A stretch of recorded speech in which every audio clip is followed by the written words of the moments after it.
नमः संस्कृताय मित्रों, मैं विपिन तिवारी। हमारे इस YouTube चैनल में आप सभी का हार्दिक स्वागत है।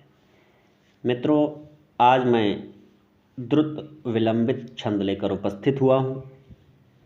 इसके पहले अनुष्टुप, इंद्र वज्रा, उपेंद्र वज्रा, उपजाति, वैशस्थ, वसंत तिलका, मालिनी, मंदाक्रांता, शिखरणी, शार्दूल विक्रीडित और श्रद्धरा छंद का हम सब अध्ययन कर चुके हैं। तो आइए आज द्रुत विलंबित छंद का अध्ययन करते हैं। मित्रों, द्रुत विलंबित छंद जो है यह एक समवृत्त छंद है। समवृत्त और विषमवृत्त छंद दो प्रकार के होते हैं। अर्थात जिस छंद के चारों चरणों में समान वर्ण हो तो उसे हम समवृत्त छंद कहेंगे, और चारों चरणों में समान माने जैसे 12 है तो चारों चरणों में 12 होना चाहिए, तो समवृत्त। और किसी में 12 है, किसी में और है, किसी में 12 है, किसी में 15 है, किसी में 18 है, तो उसे हम कहेंगे विषमवृत्त छंद। तो समवृत्त छंद है द्रुत विलंबित, और असमान वर्ण प्रत्येक चरणों में यदि हो तो उसे हम विषमवृत्त छंद कहते हैं। मित्रों, द्रुत विलंबित छंद के प्रत्येक चरण में 12-12 वर्ण होते हैं। कितने? 12-12 वर्ण होते हैं। कुल 12 गुणे 4, 12 चौक 48 वर्ण होंगे। कुल मिलाकर 48 वर्ण द्रुत विलंबित छंद में वर्ण होते हैं, और प्रत्येक चरण में 12-12 वर्ण। तो आइए देखते हैं छंद का। इस प्रकार है, आपको स्क्रीन पे दिख रहा होगा। द्रुत विलंबित माह नभौ भरौ। द्रुत विलंबित माह भरौ, नभौ भरौ। नभौ का मतलब होता है मित्रों, नभौ यहाँ लिखा हुआ है, नभौ और भरौ। तो नभौ का मतलब होता है न से नगण हो गया और भ से भगण हो गया, और फिर ये भरौ है। भरौ का मतलब भ से भगण हो गया और रौ से रगण हो गया, है ना। अर्थात जिस छंद में क्रमशः नगण भगण रगण हो तो उसे हम कहेंगे क्या? द्रुत विलंबित छंद कहते हैं। यमाता राजभान सलगा से आइए हम इसको समझ लेते हैं कि कैसे कैसे यह बनता है। तो आइए देखते हैं। यमाता राजभान सलगा कहता है राजभान न स ल आता है ना, तो न से नगण हो गया, न स ल तीनों में लघु लघु लघु है, कोई मात्रा नहीं है चूंकि, इसलिए लघु लघु होगा। तो इसको क्या हो गया? ये माने लघु लघु लघु हुआ। और भगण का मतलब होता है मित्रों, यमाता राजभान सलगा आपको याद होना चाहिए। यमाता राज भा न स, भ में आ की मात्रा चूंकि लगी है इसलिए यह गुरु हो गया। यश का चिन्ह जो होता है वह गुरु का सूचक होता है। तो इसके यमाता राज भा न स, भ में आ की मात्रा चूंकि थी तो यह गुरु हो गया। न स, इसमें कोई मात्रा नहीं है तो लघु और लघु हुआ। उसी प्रकार ये भगण हो गया। भगण का मतलब यमाता राजभान सलगा से यमाता राज भा न स, भा में या की मात्रा है गुरु हुआ, न स लघु लघु हो गया। उसके बाद आया मित्रों रगण। ये रगण है। रगण का मतलब यमाता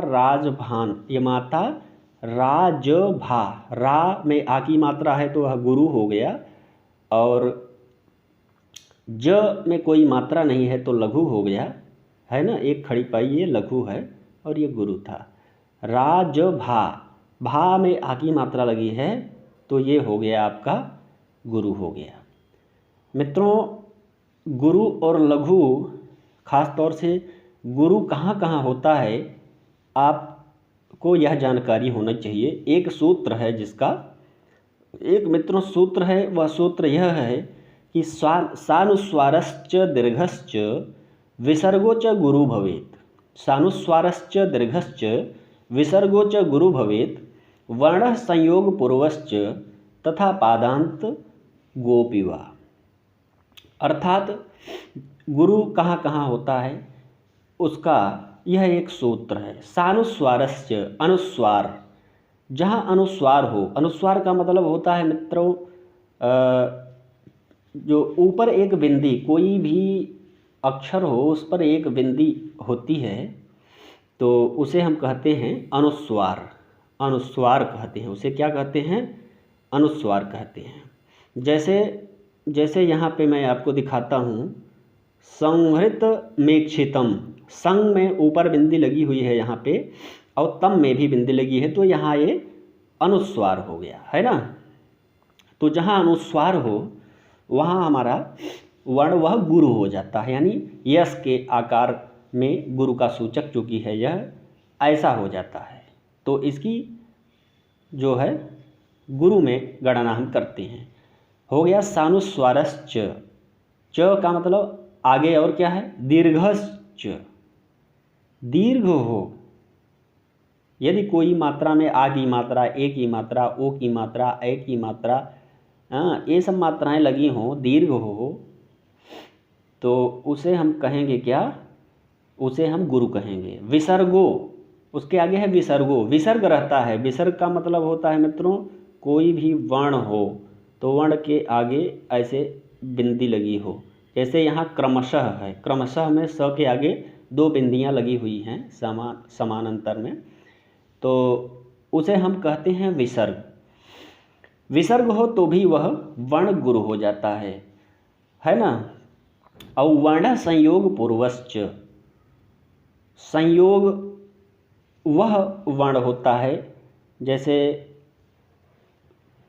क में र लगा है, जैसे क्रमशः ही ले लीजिए, क में र लगा हुआ है, क में र लगा हुआ है तो ये संयोग है, यानी दो व्यंजन वर्ण आपस में जुड़ते हैं, जुड़ के जो बनते हैं तो उसे हम कहते हैं संयोग। इसका संयोग हुआ है, माने जहाँ पर स्वर न हो, यह व्यंजनों में होता है। तो क में र क्र हुआ ना, तो र जो लगा हुआ है ये आधा वर्ण हुआ, तो आधा वर्ण के पहले वाला वर्ण जो होता है वह वर्ण गुरु हो जाता है ना। संयोग पूर्वश्च, पूर्व वाला वर्ण यदि गुरु हो जाता है यदि बाद वाला वर्ण संयोग वर्ण हो तो। और तथा पादांत गोपीवा, और पाद के अंत में, चरणांत में, चरण के अंत में जो भी वर्ण होता है उसे हम गुरु की संज्ञा देते हैं, उसे हम गुरु मानते हैं। तो ये हुआ। और इसके अलावा जो भी वर्ण आते हैं मित्रों उसको हम कहते हैं लघु। तो लघु और गुरु ये दोनों आपको पता हो गया। अच्छा, आइए द्रुत विलंबित का, ये जो हमने आपको बताया था कि द्रुत विलंबित माह नभौ भरौ, इसका शाब्दिक अर्थ हम आपको बताते हैं, इससे समझ में आ जाएगा, क्लियर हो जाएगा। द्रुत विलंबित का मतलब होता है द्रुत विलंबित नामक छंद। आह वहाँ आया था, आह का मतलब कहते हैं, द्रुत विलंबित कहते हैं। कब कहते हैं, जहाँ नभौ हो और भरौ हो। नभौ का मतलब नगण भगण और भरौ का मतलब भगण रगण। जहाँ क्रमशः नगण भगण और भगण रगण हो वहाँ उस छंद को हम कहेंगे द्रुत विलंबित छंद, है ना। और आइए अब हम इसका कुछ उदाहरण देकर आपको समझाते हैं। सबसे पहले मित्रों कोई भी श्लोक आए, कोई भी पद्य आए, तो उसके बारे में हमें जानकारी यदि करनी है कि यह इसमें कौन सा छंद प्रयुक्त है, तो सबसे पहले हम गिनती करेंगे इसकी कि कितने वर्ण हैं, है ना। गिनती करते हैं इसकी, 1 2 3 4 5 6 7 8 9 10 11 12, है ना, 12 वर्ण हो गया है। 1 2 3 4 5 6 7 8 9 10 11 12। म की गिनती लास्ट में नहीं करते हैं, क्योंकि यह भी एक अनुस्वार के रूप में होता है। अंतिम में यदि म वर्ण आए तो इसकी गिनती हम नहीं करेंगे, यानी एक गिनती इसकी कम करेंगे। तो 12 वर्ण हो गया, तो 12 वर्ण हो गया तो यह द्रुत विलंबित छंद हो गया। लेकिन द्रुत विलंबित छंद में ही सिर्फ 12 नहीं होते, वैशस्थ में भी 12 वर्ण होते हैं मित्रों। तो वैशस्थ का हमें विराम अलग अलग लगता है, उसकी यति अलग अलग होती है, दूसरे जगह पे विधान किया गया है उसके नियम का। तो इसको हम आइए देखते हैं। अभिमुखे मयि संहृतमेक्षितम, क्या? अभिमुखे मयि संहृतमेक्षितम सहितमन्य निमित्त कृतोदयम। तो इसको आइए देखते हैं कि कैसे कैसे यह छंद बना। इसमें मगण नभो भरव जो आया है, ये इससे बैठ रहा है कि नहीं बैठ रहा है। अभिमुखे, तो अ से अ में एक मात्रा है ना, तो यहाँ पे एक मात्रा, ये लघु हुआ। भ में छोटी ई की मात्रा है तो भी यह गुरु लघु होगा। म में ऊ की मात्रा छोटे ऊ की है तो यह लघु हुआ। ख में एक ही मात्रा है मित्रों तो यह गुरु हो गया। और फिर आगे मई में म और ई, ये दोनों लघु लघु हुए, इसलिए म में मात्रा नहीं है और यह में छोटी ई की मात्रा है, बड़ी ई की होती तो गुरु हो जाता। संहृत, स में ऊपर अनुस्वार है तो यह गुरु हो गया।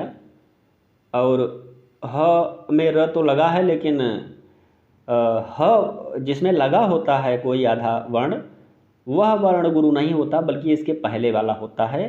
तो स में पहले से अनुस्वार लगा था और नहीं भी लगा होता तो ह में जो र लगा है इससे यह गुरु हो जाता है। तो ह एक लघु वर्ण हो गया, तभी संहृत का तभी एक लघु वर्ण हो गया। म में बड़ी ई की मात्रा है, यह गुरु हो गया। छ में छोटी ई की मात्रा है, यह लघु हुआ। और त में अनुस्वार लगा हुआ है तम, तो यह गुरु हो गया। यह 12 वर्ण हमारे हो गए। अब हसित मन्य निमित्त कृतोदयम, ह में कोई मात्रा नहीं है, यह क्या हुआ? यह लघु हुआ। स में छोटी की मात्रा है, लघु हुआ। त में मात्रा नहीं है, लघु हुआ। म में मात्रा नहीं है लेकिन आगे आधा न है, मैंने बताया था ना, क्या बताया था? संयोग पूर्वश्च, संयोग यहाँ पे हुआ है, य में न जुड़ा हुआ है, तो न जो आधा है वो म को गुरु बना देगा। इससे पहले आधा वर्ण जहाँ हो उसके पहले वाला वर्ण न के कारण गुरु हो जाता है, तो यहाँ यह गुरु हो गया।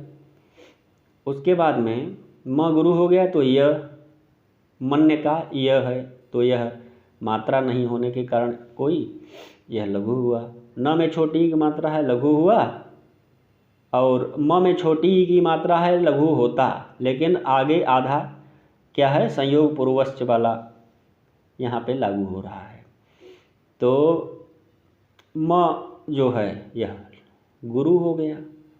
और त कोई मात्रा नहीं है, लघु हुआ। और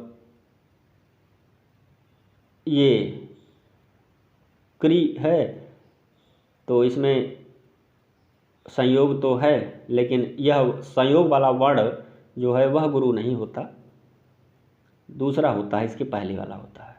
तो यह भी क गुरु हो गया। त में ओ की मात्रा है मित्रों, तोदयम, त में ओ की मात्रा है, गुरु हो गया। द में कोई मात्रा नहीं है, लघु हुआ। और यम, इसमें अंतिम वर्ण जो होता है किसी भी चरण का, तो वह गुरु होता है, इसके कारण यह गुरु हो गया, है ना। अभिमुखे मयि संहृत में क्षितम हसित मन निमित्त कृतोदयम। आगे है, यह कंप्लीट हो गया ना। इससे इसमें देखें आप, इसमें हमने क्या बताया था, नभौ भरौ, नभौ भरौ। तो ये नभौ माने नगण, नगण में आया, और यहाँ पे आया भगण, फिर यहाँ भगण आया, यहाँ रगड़ आ गया। उसी प्रकार यहाँ भी नभो भरो, नगण भगण, भगण रगण, है ना। कंप्लीट हो गया, एक लाइन कंप्लीट हो गई, एक चरण कंप्लीट हो गया। दूसरा है मित्रों, विनय वारित वृत्ति रतस्यया न निवृतो मदनो न च संवृतः। इसी प्रकार यह भी है। इसमें सबसे पहले हमें वर्ण को की गिनती कर लेनी चाहिए। 1 2 3 4 5 6 7 8 9 10 11 12। दूसरा है यहाँ से यहाँ तक 1 2 3 4 5 6 7 8 9 10 11 12, 12 वर्ण हो गए। और इसमें नभौ भरौ देखना है। नभौ का मतलब नगण भगण, अब भरौ का मतलब भगण रगण। उसी प्रकार क्रमशः नगण भगण, भगण रगण। तो नगण भगण भगण रगण ये क्रमशः जिस वर्ण में आए उसे हम कहेंगे द्रुतविलंबित छंद। इसी प्रकार इसकी भी आप लोग गिनती कर लीजिए। दूसरा, अयि कठोर यशः किल ते प्रियम किम यशो ननु घोर मतः परम, है ना। किम भवद विपिने हरिणीदृशः और कथयनाथ कथम बत मन्यसे। ये उत्तरन चरितम की पंक्ति है मित्रों। इसमें भी आप लोग देख लीजिए कि कैसे कैसे नभौ भरौ आया है कि नहीं आया है, 12 वर्ण के हैं कि नहीं है। देखिए हम गिनती कर देते हैं, 1 2 3 4 5 6 7 8 9 10 11 12। ये प्रियम, यहाँ पे यदि अनुस्वार की इस अनुस्वार भी बनता है, इसलिए म वर्ण गिना नहीं जाता, मैंने पहले बता दिया है। तो इसके अनुसार यह भी आपका कंप्लीट हो गया। इसी प्रकार ये भी है, 1 2 3 4 5 6 7 8 9 10 11 12, 12 वर्ण के होते हैं द्रुत विलंबित में वर्ण। और 12 चौक 48 वर्ण कुल मिलाकर कितने होते हैं, 48 वर्ण होते हैं इसमें। कुल मिलाकर मोटी मोटी बात आपको ध्यान रखना होगा कि जिस छंद के प्रत्येक चरण में 12 वर्ण हों और नगण भगण भगण रगण क्रमशः आए पर यति हो, तो हम उसे क्या कहेंगे, उसे कहेंगे द्रुत विलंबित छंद मित्रों। तो मैं समझता हूँ कि आपके समझ में यह छंद आ गया होगा, और कमेंट करके हमें बताइएगा। अगला वीडियो हम फिर से लेकर उपस्थित होंगे। तब तक के लिए नमः संस्कृताय।